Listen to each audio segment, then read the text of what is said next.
All right, everybody, and welcome to a podcast with me, Christiferbeast C94 on YouTube, and William Squilliam on YouTube, otherwise known as Squilliam Jones on uh, other applications.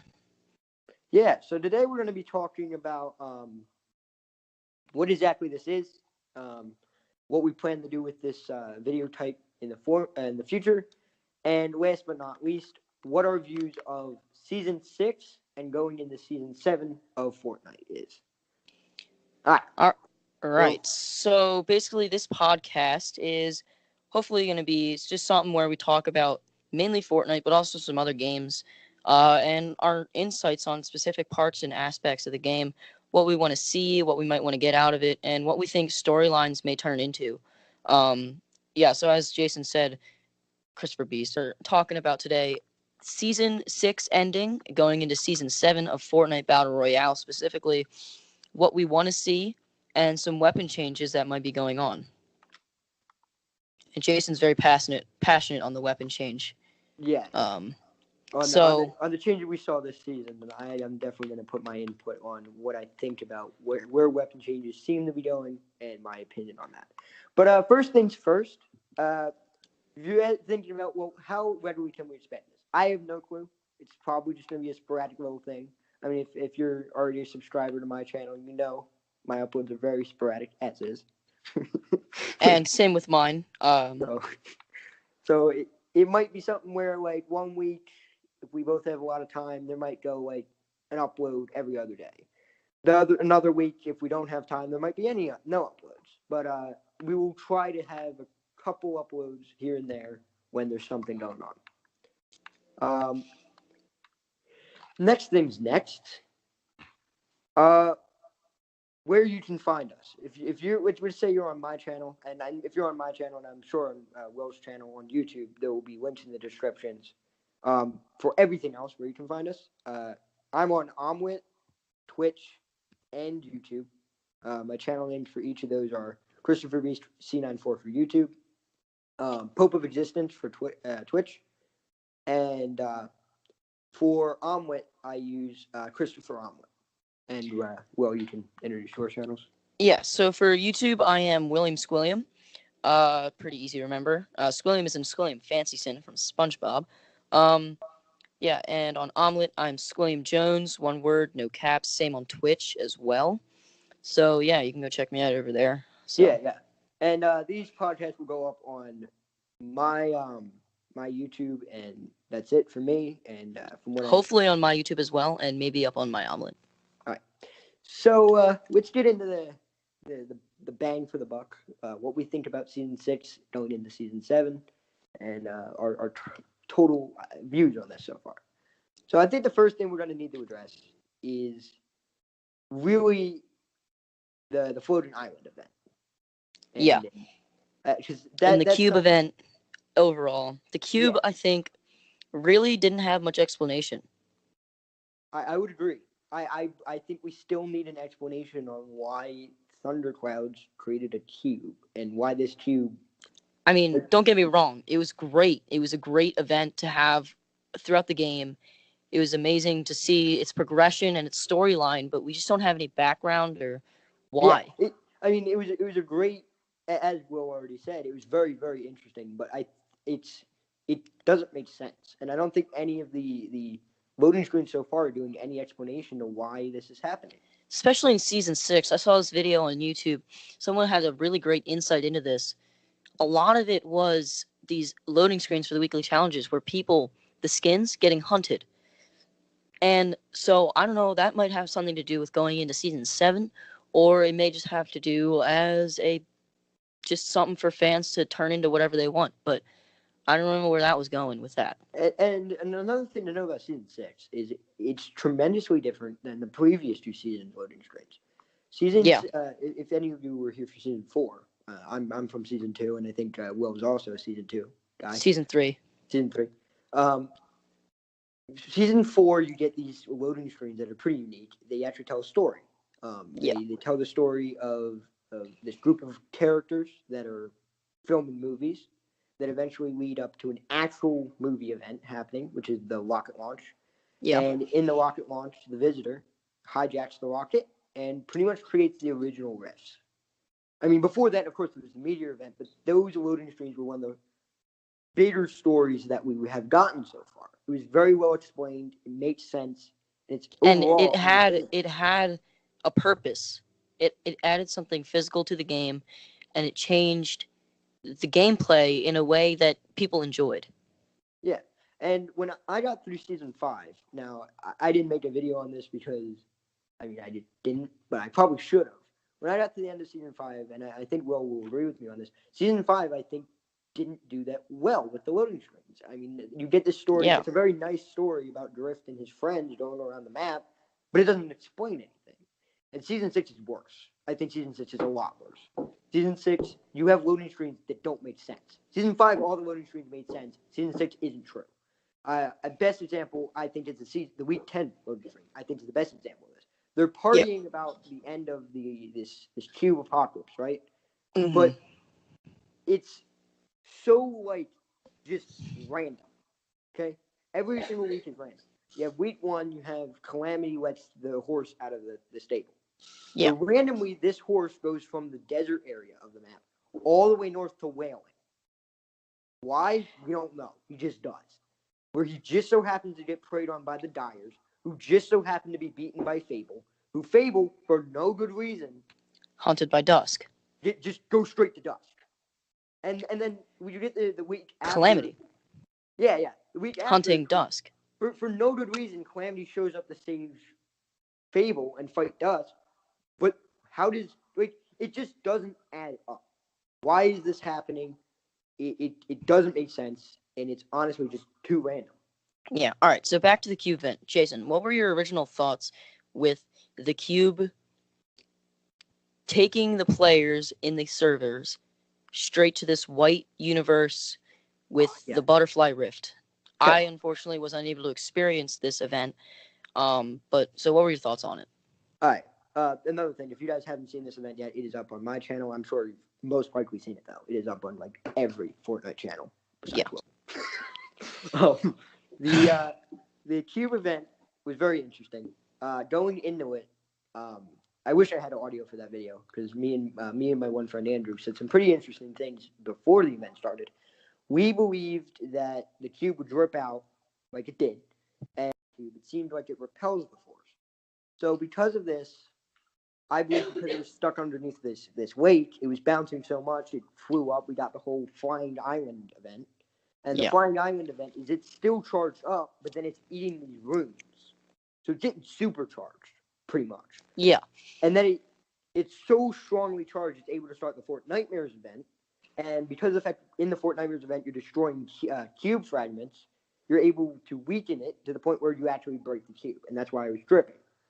But at the end of the cube event, I think the bottom line is there's 2 unanswered questions that I believe would get us very far, which is who were the enforcers and what is Drift's connection to the cube? If we can answer these 2 questions, I believe we'd get very, very far. I understand Drift. And I think, Jason, that might tie back into season 7, but I'm not sure. Since these skins are from previous seasons, I don't know what to expect out of it. But season 7, with the snowstorm coming in, may explain some of that. Now, I'm going to say something that I was, again, we're talking to this other person when the cube event first happened, what I believe season 7 would be like. And I still believe this. I believe, honestly, season 6 was the end of an arc.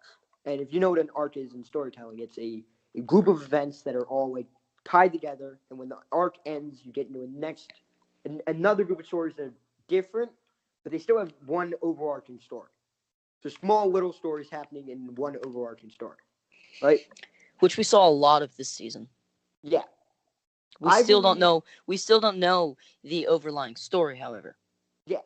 I believe that this season was the last season in the first arc. I believe the first arc starts back when the meteor hits, the visitor launches the rocket, summons the cube. Well, not directly, but I'm trying to simplify here. The cube gets summoned. The cube bounces around the map. The cube goes under the wake. The cube shoots the wake up into the sky, and then immediately afterwards, you get the Flying Island, and then we get these monsters Fortnitemares, and then you get the Cube Dimension event. Exactly. Yeah. And I believe the Cube Dimension event is part of the overarching story. So we don't have enough data on it yet, but I personally believe the Cube story is done. Yes, I do as well. However, keep in mind that the cube fragments are in this bliss environment in the middle of the lake, so we could see them reactivating at some point later. But I personally think that's very unlikely. I personally think I don't think we're gonna ever see anything with their cube fragments. Honestly, I think it's a lot like Dusty right now.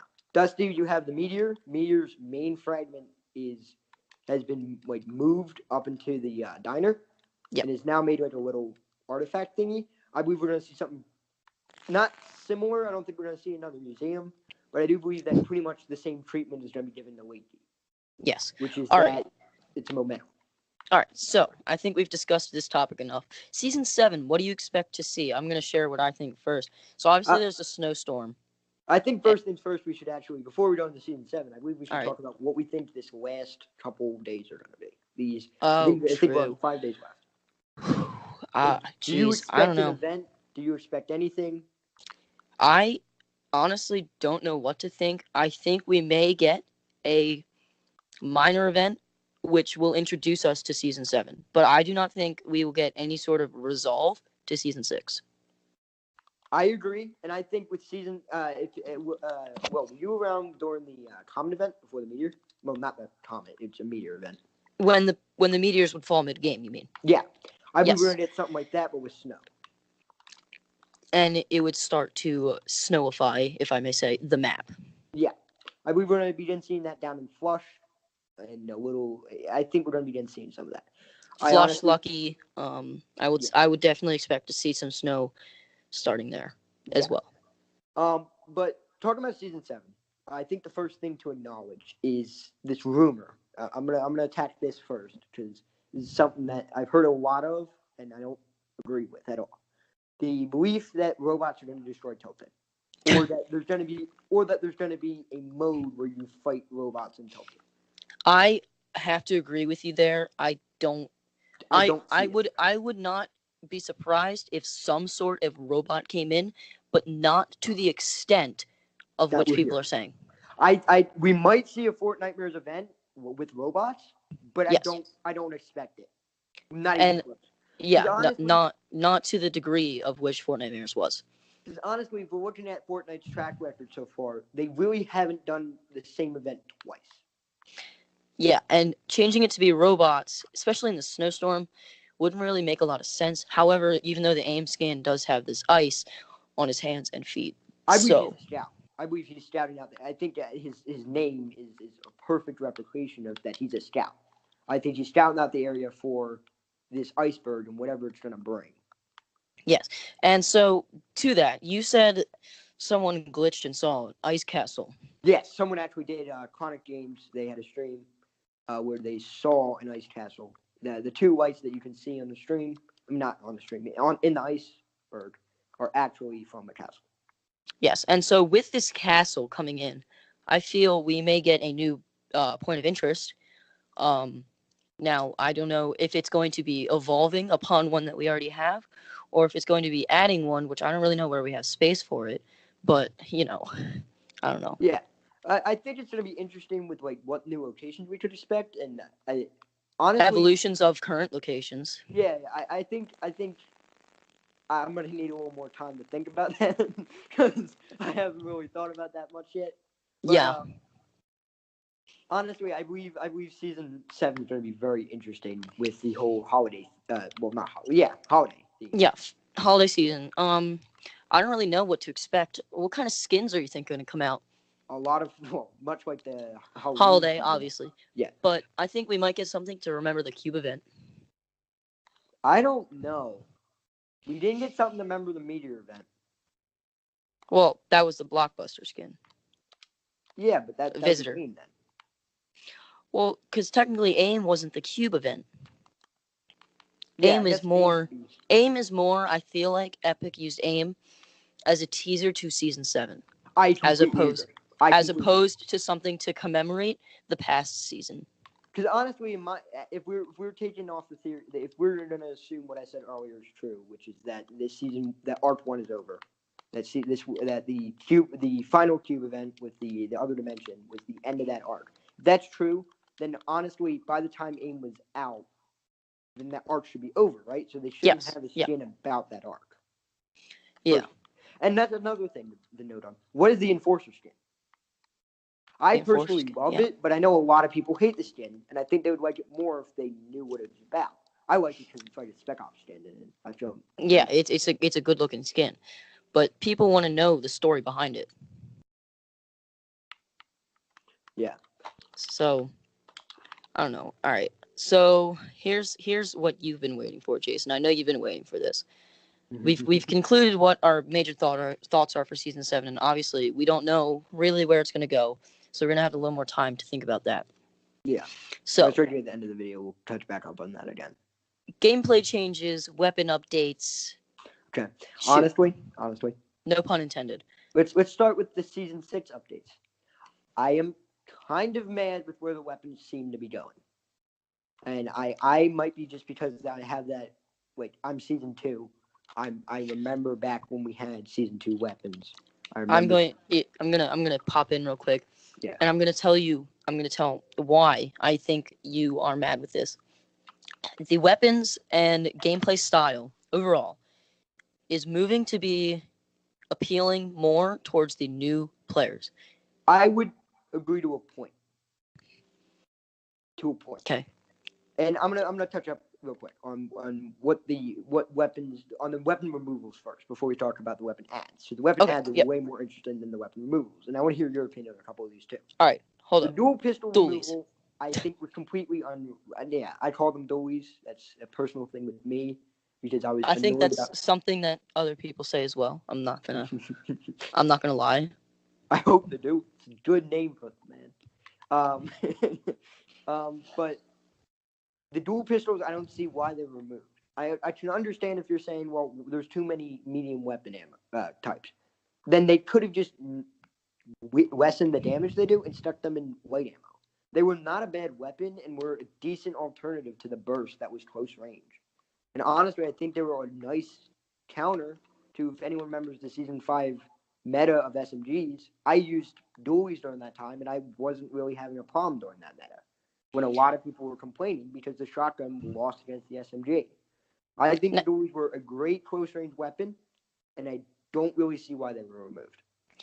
I have not had personally much gameplay with dualies. However, I have played playgrounds with them, and I would totally agree that they were a great alternative to SMGs and even AR. If you didn't have an AR, dualies were a great first AR slot weapon. Like until you got an AR. Yeah. And I've seen clips of Ninja taking dualies over the ARs because of the weapon that they are.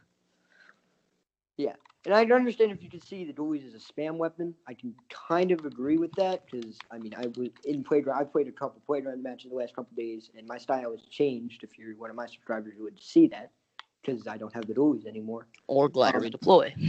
Or glider redeploy. That's a whole nother topic. That's a whole nother topic. What I think if that's become personal. Yes. All right. So personally for me, I don't really have much for weapons being taken out. However, the crossbow, I'm glad they took that out. Had no use in the game. Semi-auto sniper, very annoyed about that. No. Crossbow I see as being a very seasonal weapon, and I hope they bring it back next season. I mean, I didn't mean that in a way that like it doesn't belong in the game. I am glad they brought it back in the way that they did with Fortnite mares as a fiend hunter crossbow. But I'm glad they took it out for the rest of the season because it just does not have a place in gameplay. Playing on that, I'm going to quickly touch on a weapon they added. 6-shooter should be in the same boat. 6-shooter should not be a permanent weapon in the game. It is not good for... They should have kept dualies in its place. Yes. And you would totally agree with me on that. I would. I played, and I can understand people being like, well, the 6-shooter's not that bad. I played with the 6-shooter a decent amount. If you watch, you do see I do this. And they're not bad. they're just not needed. Every other weapon in its category is better. Because Yes, honestly, the and silence. touching. If you're gonna say a close range medium is needed, which I would say the dualies were better, but if you're gonna say a close range medium is needed now that the dualies are gone, then the silenced AR does its job pretty well. Like, Okay, I know you have your opinions on that. Touching on a point that we said earlier about the game starting to appeal more to noobs and specifically like mobile players. A lot of the new players we're seeing are mobile players. The 6-shooter is a very applicable weapon to the gameplay and style of the mobile players. And honestly, touching on that, I believe we should start seeing weapons built for each console. Yes. So honestly, which we are. We really are. We really are. But and like shotguns, specific shotguns, heavy shotguns, more faster rate of fire appeal more to mobile, while the pump shotguns appeal more to PC and Xbox because you can ADS a lot easier. Yeah. So touching on that again, Will is a mainly mobile player, and I'm mainly a console. Console player. So of course our opinion is going to be a little different, but I think honestly the 6-shooter would be a lot better as a weapon if they stuck it as pretty much an alternative to the hand cannon. Now wait a second. Don't be like runs to the comment section. Dislike, angry. Here's the thing. If it had a damage buff and it had a range buff, not even a lot, it could be a little, because they do a lot of damage. I've used them. They do a lot of damage. If you use it right. If honestly, right now though, aiming with the hand cannon, not the hand cannon, aiming with the revolver is useless. It is. Yeah, no, it's literally old revolver style. Like the reason they took out revolver is the exact same way hand cannon works when you're scoped in.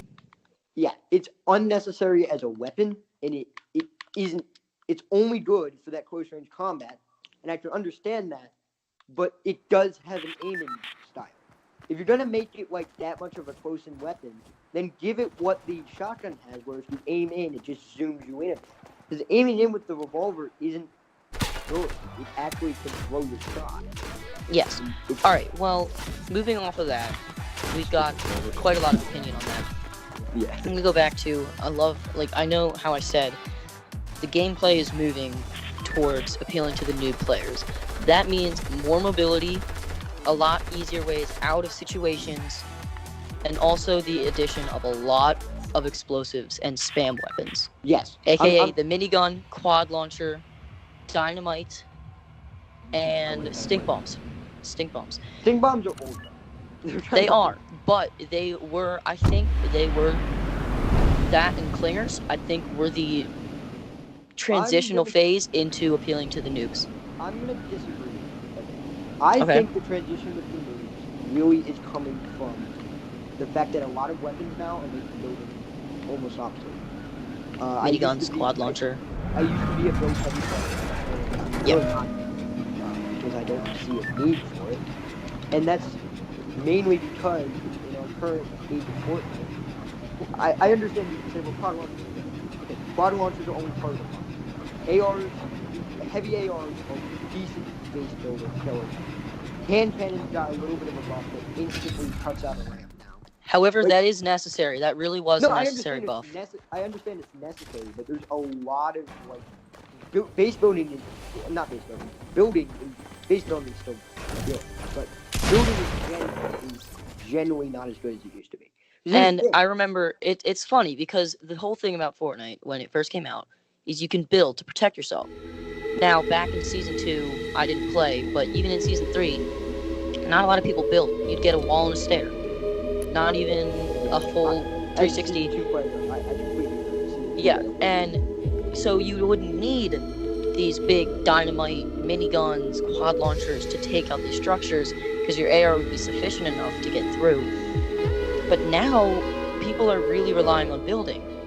But people are going to be falling out of that phase again because of these high spam weapons. Yeah, I completely agree. But I think another point to bring up here is it's not the weapons it's not the weapons themselves' fault.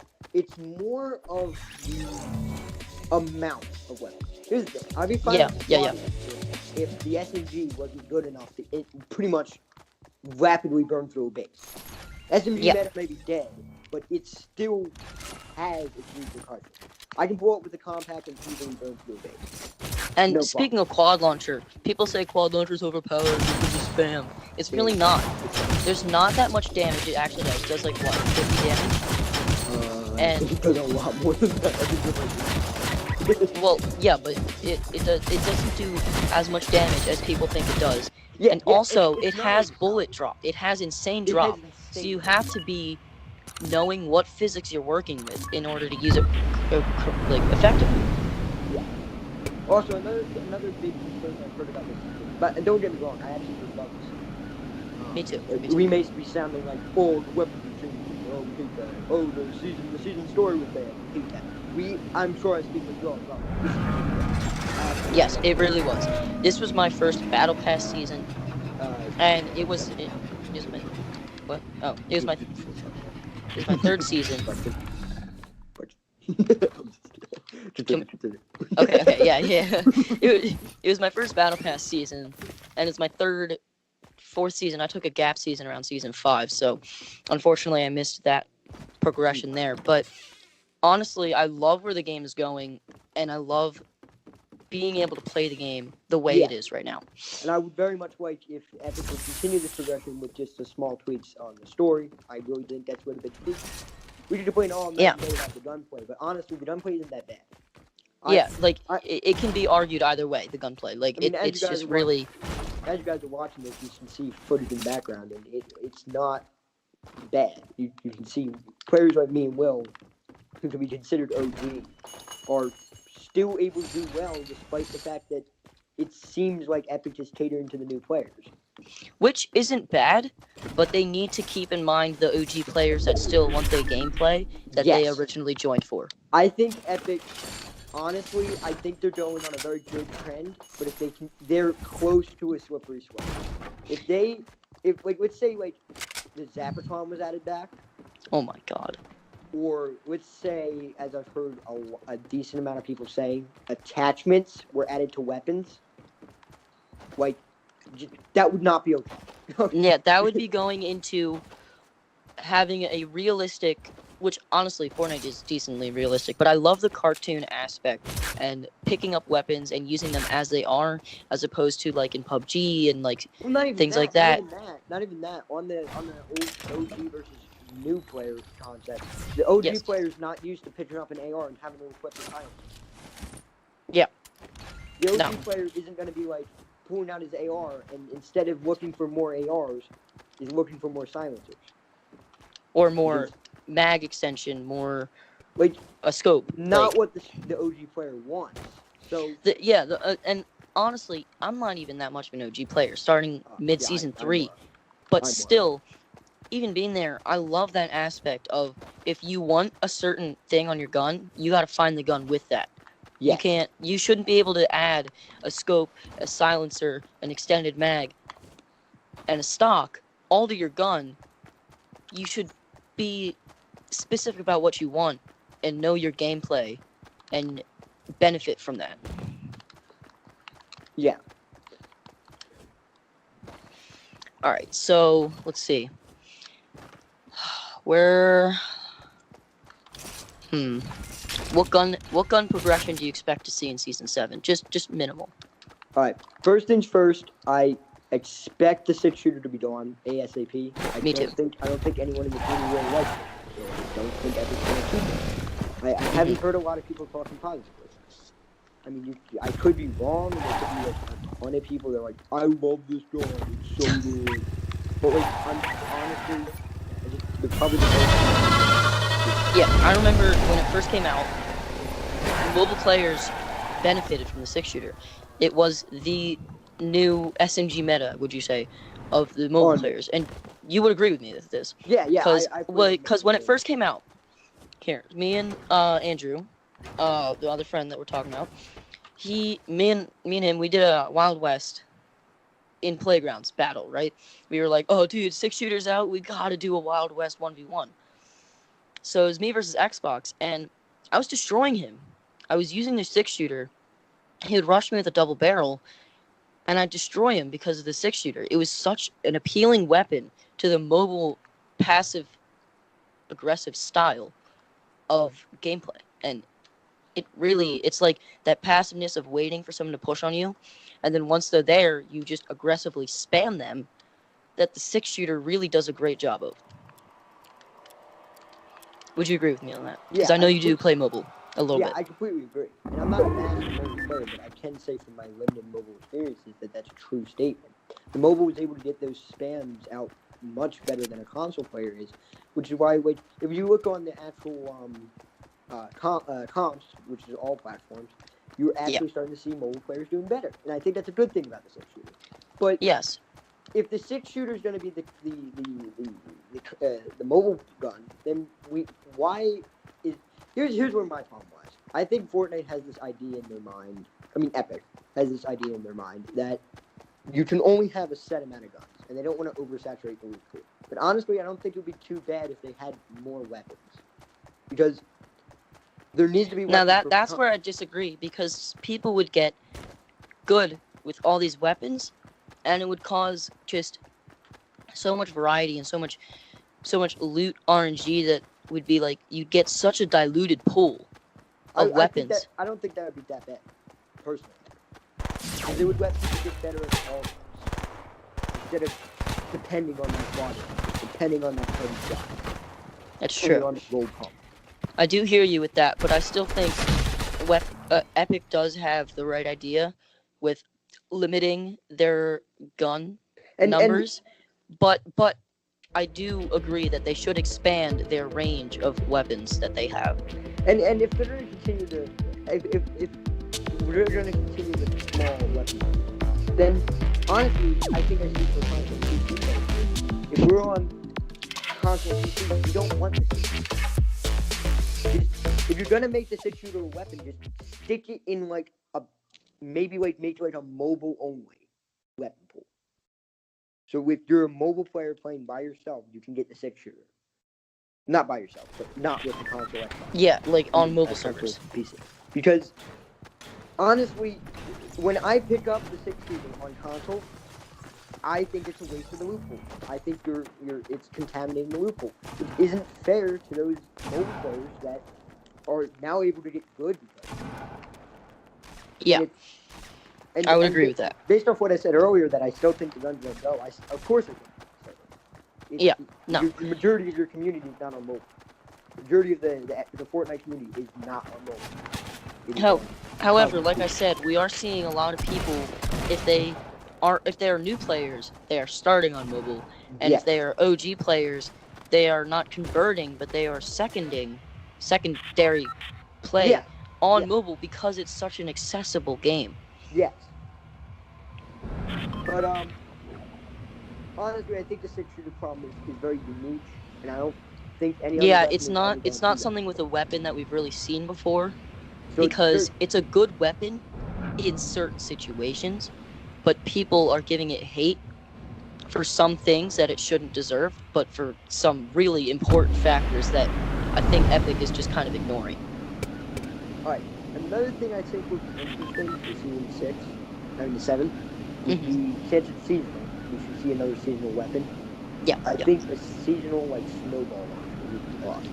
Which they did have back in Season 2. But not like a grenade launcher, like an actual snowball launcher. You know the chill effect?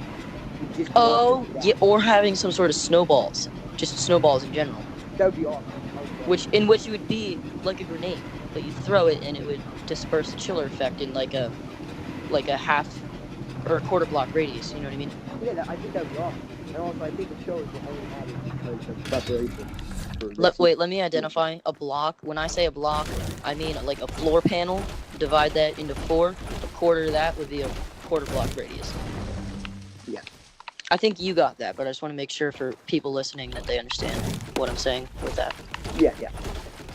All right, next thing, since I think we're both done with weapons, I want to go back to quickly map changes. I did some thinking. Map changes. As I said, I needed some time to think. I mean, we don't have a script here. We don't want to sound like. Yeah, no, we're freestyling all this. Freestyling. We want to give. And that's what we want out of this, by the way. We don't want We want Scripted discussions. We want to have it natural discussions. So the map changes.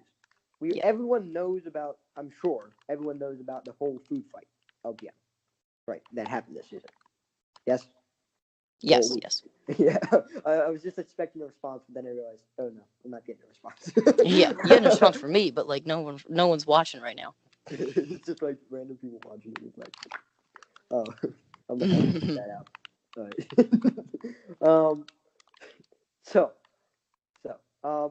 one of the things I think is going to change. I don't think we're going to see Greasy next season. I honestly I feel like we will see it, but I think we will see it in a much more attractive manner because, as you saw, those Durburger trucks have now moved into Tomato Temple. Here's what I personally think. I think we're going to see either Greasy disappear off the map, like flat out gone, or we're going to see Greasy turn into not Durburger. If you think about Greasy up to this point, it is pretty much just the Durburger. Yeah. Which I don't, because if you've been keeping up to date with what's going on in Greasy, Durburger got shut down in Greasy. Yeah. So I think the age of Greasy's Durburger is done, and I think we're going to see either a reworked Durburger, much like we got with Dusty, like Dusty Diner. Hold up. You know, remember those chicken feathers down in Lonely Lodge? I believe we're going to see a chicken restaurant. I thought I already talked about that. You have not. I think we're going to see a chicken restaurant in Lonely, like people thought at the beginning of this season we would see, which we didn't. I think it's going to be next season. I actually believe in that theory. In the beginning of this season, I didn't. But seeing the chicken skin and the chicken feathers, I believe it now. Yeah, me too. I definitely believe it now. I believe it's something that's going to happen. And I think it's... And if it doesn't happen in the way people think, I do believe we will see some sort of incorporation with a chicken restaurant, whether it be chicken trucks. Yeah, and nobody likes Lonely Lodge.